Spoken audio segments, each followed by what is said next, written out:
Hirap sa paghinga, pag-atake ng hika at sakit sa puso, ilan lang po yan sa mga masamang epekto na dulot ng usok mula sa paputok. Kaya naman patuloy ang kampanya ng DOH kontra paputok. Maging si Miss Universe 2012 first runner-up Janine Togonon, nakigangnam na rin bilang suporta sa DOH. May report si John Consulta. Bukod sa pagiging beauty queen, katuwang na rin ng Department of Health si Miss Universe 2012 first runner-up Janine Togonon sa kanilang APIR o Aksyon Paputok Injury Reduction Campaign. Siyempre pa, hindi mawawala ang pagsasayaw nila ng Gangnam Style. Bit-bit ang mga flyer, torotot at iba pang recycled na pampaingay. Kasama nila ang ilang environmental groups sa panghihikayat sa publiko na tigilan na ang paggamit ng mga pinagbabawal na paputok. Please po, please, iwas na po tayo sa paputok ngayong bagong taon. Dapat po kompleto ang lahat ng bahagi ng katawan natin ngayong bagong taon at hanggang matapos ang bagong taon, di ba? So, pangalagaan natin ang ating mga pamilya, ating sarili, so iwasan po natin ang paputok. Maliban sa paltos, may sugat po kayo na dapat namin buksan sapagkat malalim po yon, kadalasan may nabubulok na laman. Sa datos ng DOH, mula sa 72 kahapon, umakyat na sa 108 ang bilang ng mga naging biktima ng paputok. Mas mababa ito ng 26% kung ikukumpara sa kaparehong panahon noong nakaraang taon. Pero pursigido pa rin ang DOH sa kanilang kampanya kontra paputok.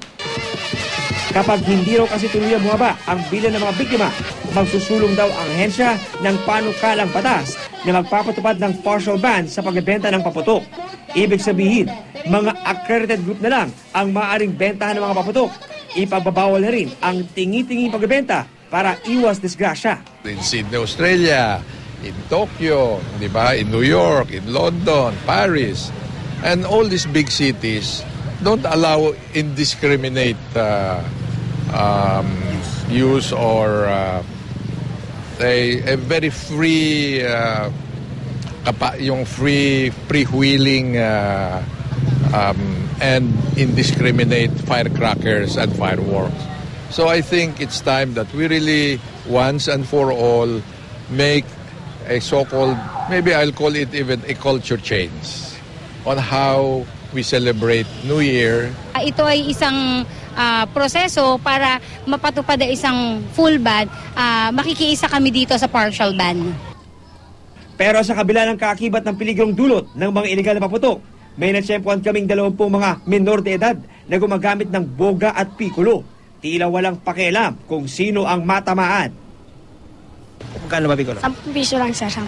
Sinisindihan mo na lang yung pikulo, hindi mo na kinikis-kis? Opo. Bakit? Para malayo sa aksidente. Kaya di namin pigilan yan kasi, masaya lang kami. Masaya lang kami magpaputok. Masaya man ang pagpapaputok para sa ilan. Ayon sa isang toxicologist, hindi biro ang iba't ibang kemikal na taglay ng mga ito. Dahil sa usok galing sa mga paputok, hirap huminga o di kay hinihika ang ilan sa pagsabit ng bagong taon.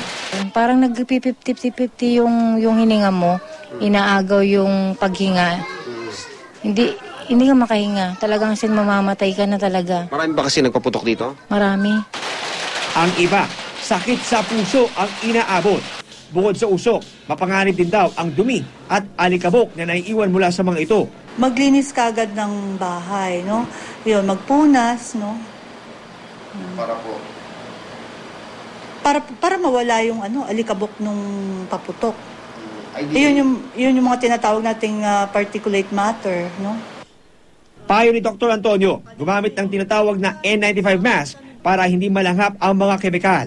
Mainam din gumamit ng panyo o kaya malinis na damit para takpan ang bibig at ilong. Habang nagpuputukan, magkulong daw sa inyong mga silid at isarado ang mga bintana at pintuan. Kahit papano ay medyo merong konting protection dahil posibleng makapasok pa rin pero hindi yung marami kagad, no? Na level nung usok ang makakapasok doon sa bahay. Kasi otherwise, mas mainam pa rin, pumunta ka doon sa lugar na talagang walang nagpapaputok. John Consulta, GMA News.